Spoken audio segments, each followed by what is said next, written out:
അധ്യായം 3.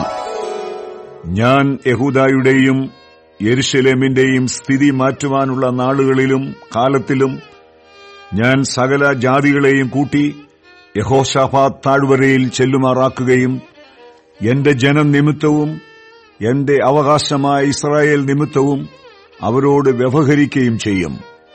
അവർ അവരെ ജാതികളുടെ ഇടയിൽ ചിതറിച്ച് എന്റെ ദേശത്തെ വിഭാഗിച്ചു കളഞ്ഞുവല്ലോ. അവർ എന്റെ ജനത്തിന് ചീട്ടിട്ട് ഒരു ബാലനെ ഒരു വേശ്യയ്ക്കു വേണ്ടി കൊടുക്കുകയും ഒരു ബാലയെ വിറ്റ് വീഞ്ഞുകുടിക്കുകയും ചെയ്തു. സോറും സീദോനും സകല ഫെലിസ്ത്യ പ്രദേശങ്ങളുമായുള്ളവേ, നിങ്ങൾക്ക് എന്നോടെന്ത് കാര്യം? നിങ്ങളോട് ചെയ്തതിന് നിങ്ങൾ എനിക്ക് പകരം ചെയ്യുമോ? അല്ല, നിങ്ങൾ എന്നോട് വല്ലതും ചെയ്യുന്നുവെങ്കിൽ ഞാൻ വേഗമായും ശീഘ്രമായും നിങ്ങളുടെ പ്രവൃത്തി നിങ്ങളുടെ തലമേൽ തന്നെ വരുത്തും. നിങ്ങൾ എന്റെ വെള്ളിയും പൊന്നും എടുത്ത് എന്റെ അതിമനോഹര വസ്തുക്കൾ നിങ്ങളുടെ ക്ഷേത്രങ്ങളിലേക്ക് കൊണ്ടുപോയി യഹൂദ്യരെയും യെരുശലേമിനെയും അവരുടെ അതിരുകളിൽ നിന്ന് ദൂരത്തകറ്റുവാൻ തക്കവണ്ണം നിങ്ങൾ അവരെ യവനന്മാർക്ക് വിറ്റുകളഞ്ഞു. എന്നാൽ നിങ്ങൾ അവരെ വിറ്റുകളഞ്ഞിടത്തു നിന്ന് ഞാൻ അവരെ ഉണർത്തുകയും നിങ്ങളുടെ പ്രവൃത്തി നിങ്ങളുടെ തലമേൽ തന്നെ വരുത്തുകയും ചെയ്യും. ഞാൻ നിങ്ങളുടെ പുത്രന്മാരെയും പുത്രിമാരെയും യഹൂദ്യർക്ക് വിറ്റുകളയും. അവർ അവരെ ദൂരത്തുള്ള ജാതിയായ ശബായർക്ക് വിറ്റുകളയും. യഹോവ അത് അരുളി ചെയ്തിരിക്കുന്നു. ഇത് ജാതികളുടെ ഇടയിൽ വിളിച്ചു പറവീൻ, വിശുദ്ധ യുദ്ധത്തിന് ഒരുങ്ങിക്കൊള്ളുവിൻ, വീരന്മാരെ ഉദ്യോഗിപ്പിപ്പീൻ, സകല യോദ്ധാക്കളും അടുത്തുവന്ന് പുറപ്പെടട്ടെ. നിങ്ങളുടെ കൊഴുക്കളെ വാളുകളായും വാക്കത്തികളെ കുന്തങ്ങളായും അടിപ്പീൻ. ദുർബലൻ തന്നെത്താൻ വീരനായി മതിക്കട്ടെ. ചുറ്റുമുള്ള സകല ജാതികളുമായുള്ളവരെ ബന്ധപ്പെട്ട് വന്നുകൂടുവീൻ. യഹോവേ, അവിടേക്ക് നിന്റെ വീരന്മാരെ ഇറങ്ങുമാറാക്കണമേ.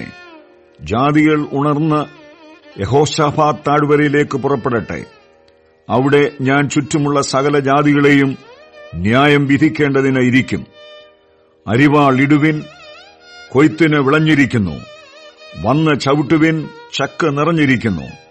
തൊട്ടികൾ കവിഞ്ഞിരിക്കുന്നു, അവരുടെ ദുഷ്ടത വലുതല്ലോ. വിധിയുടെ താഴ്വരയിൽ അസംഖ്യം സമൂഹങ്ങളെ കാണുന്നു. വിധിയുടെ താഴ്വരയിൽ യഹോവയുടെ ദിവസം അടുത്തിരിക്കുന്നു. സൂര്യനും ചന്ദ്രനും ഇരുണ്ടുപോകും, നക്ഷത്രങ്ങൾ പ്രകാശം നൽകുകയുമില്ല.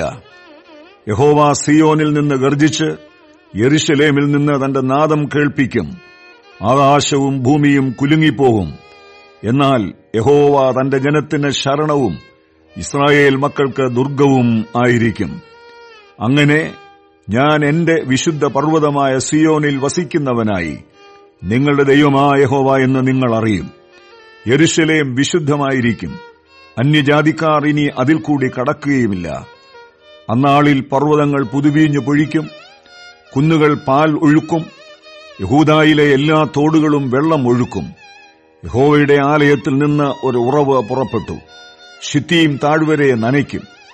യഹൂദാദേശത്ത് വെച്ച് കുറ്റമില്ലാത്ത രക്തം ചൊരിഞ്ഞ് അവരോട് ചെയ്ത സാഹസം ഹേതുവായി മിസ്രയീം ശൂന്യമായി തീരുകയും ഏദോം നിർജ്ജന മരുഭൂമിയായി ഭവിക്കുകയും ചെയ്യും.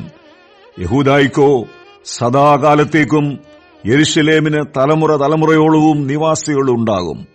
ഞാൻ പോക്കിയിട്ടില്ലാത്ത അവരുടെ രക്തപാതകം ഞാൻ പോക്കും. യഹോവ സിയോനിൽ വസിച്ചുകൊണ്ടിരിക്കും.